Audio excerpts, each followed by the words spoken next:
Guptas and the Satavahanas emerged in North India and Deccan respectively.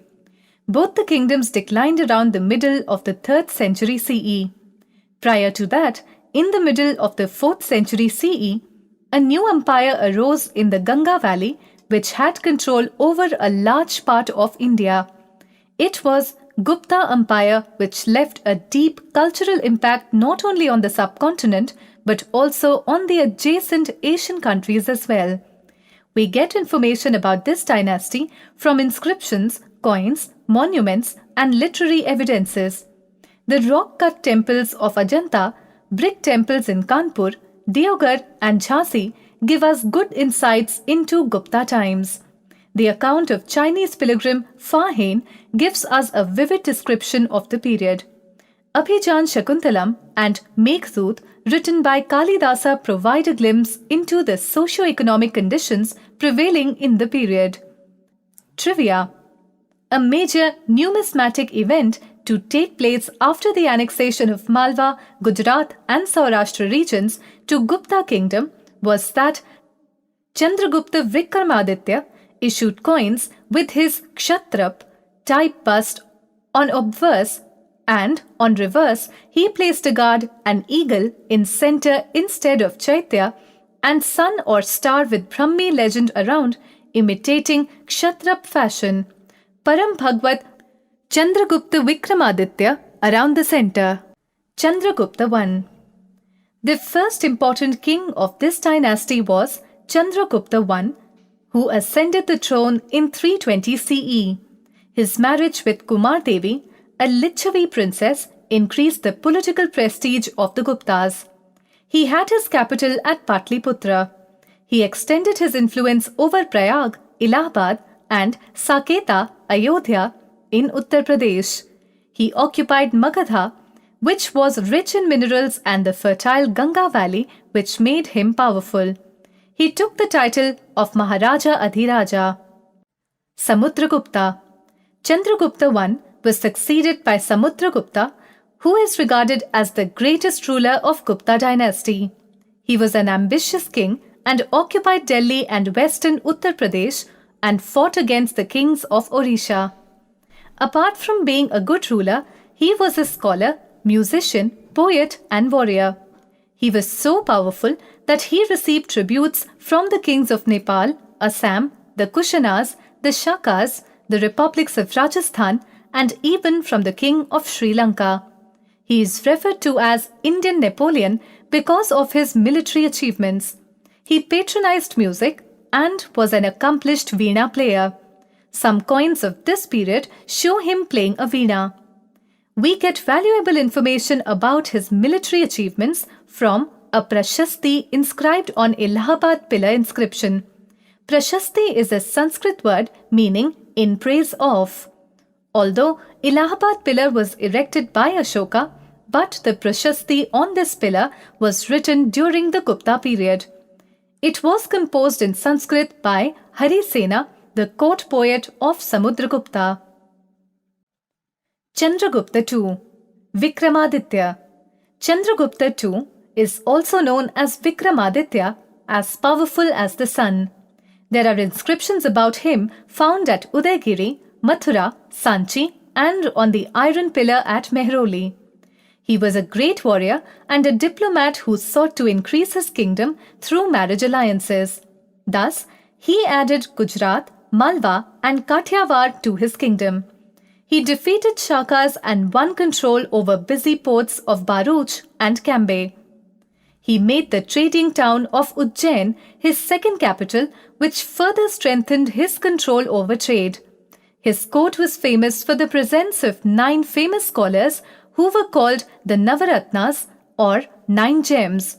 Kalidasa was one of the 9 gems. The Chinese traveller Fa Hien came to India during his reign and has left behind an account of his kingdom. He described Chandragupta as a wise, just, and benevolent ruler. According to him, Gupta capital Patliputra had stately palaces and buildings.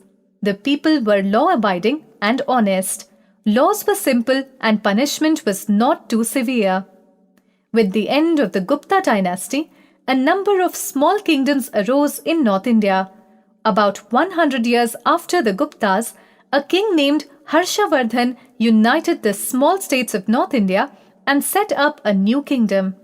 Three kingdoms that gained importance were the kingdoms of Harshavardhan at Kannauj, the Chalukyas of Vatapi, and Pallavas of Kanchipuram. Figure 11.2 Allahabad Pillar. Harshavardhan. Harshavardhan became the ruler of Thanesar in modern Haryana in 606 CE. He was just 16 years old when he was made king after the death of his brother. We have information about Harsha's empire from an account of Chinese pilgrim Yuan Sang, who was a guest at Harsha's court and wrote in detail about Harsha's administration and court life. Information about his reign is also available in Harsha's biography, Harsha Charitra, written by Banabhatta. Soon after ascending the throne, Harsha moved his capital from Thanesar to Kannauj as it was more a central place. Harsha's empire extended from the Himalayas in the north to the river Narmada in the south and from Punjab in the west to Bengal in the east. Harsha restored the conquered territories to their rulers as long as they promised to pay him regular tributes. He attempted to cross river Narmada but was defeated by great Chalukya king Pulakeshin II. Administration. The rulers of the period assumed high-sounding titles and performed Rajsuya and Ashwamedha sacrifices to show their power. The structure of administration of Gupta was like that of the Mauryas. However, the Mauryan administration was centralized, whereas during the Gupta rule, the governors of the provinces were powerful and thus administration was more decentralized. The king was assisted by a council of ministers. The ministers were highly paid officials who often led the armies during war. In later periods, they were granted land instead of cash salaries. This weakened the king's position as the officials started becoming powerful and tried to break away from the empire. The empire was divided into provinces called Uparika, which were generally under the princes. The provinces were divided into districts called Vaishya under the Vaishyapati. A large number of officers are mentioned in the literary works. Important posts gradually became hereditary. An important person could hold more than one administrative or judicial position. In the villages, the headmen and village elders looked after village administration. Agriculture was the chief source of state revenue. Hence, irrigation was given a lot of importance. To increase revenue, some rulers extended agriculture to wasteland by making grants to these lands.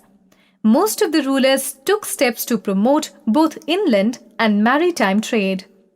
Each city had a council which had a council president, chief scribe, and representatives from the guilds of merchants and artisans. It is believed that in Gupta kingdom, the officers had powers to make decisions locally. Deccan and South India. At the time when Harsha ruled in North India, many small kingdoms emerged in Deccan and South India. The two most powerful of them were Chalukyas of Vatapi or Badami and the Pallavas of Kanchipuram. We come to know about these kingdoms from a large number of inscriptions and copper plates. The languages used are Sanskrit, Tamil, and Kannada. The Chalukyas. The Chalukyas set up their kingdom in the 6th century CE in western Deccan with their capital at Aihole. It was an important trading and religious center with a number of beautiful temples. Their best-known ruler was Pulakeshin II. He defeated King Harsha in the north and Mahendravarman, the Pallava king, in the south. His empire stretched from Arabian Sea in the west to the Bay of Bengal in the east and from river Narmada in the north to the river Palar in the south. Later, the Pallava king Narasimhavarman defeated and killed Pulakeshin II. His court poet Ravikriti Prashasti describes how he defeated the great ruler of Pallavas and made him take refuge inside his capital, Kanchipuram. Pallavas. They were probably a local tribe who ruled between 6th to 8th century in southern Andhra and northern Tamil Nadu. Their capital Kanchipuram became a great center of learning and a town of temples. Mahendravarman I was the most notable Pallava ruler. Besides being a famous warrior, he was also a poet, dramatist, and a musician. He was succeeded by his son Narasimhavarman, who led successful expeditions to Sri Lanka. After the death of Narasimhavarman, Pallava Empire declined due to weak successors and continuous wars. Rivalry between Chalukyas and Pallavas. Pulakeshin II wanted total control over the Deccan Plateau and had a long drawn-out battle with the Pallavas. He defeated Mahendravarman, but he was defeated in the next battle by Mahendravarman's son Narasimhavarman, and his capital Badami was also captured.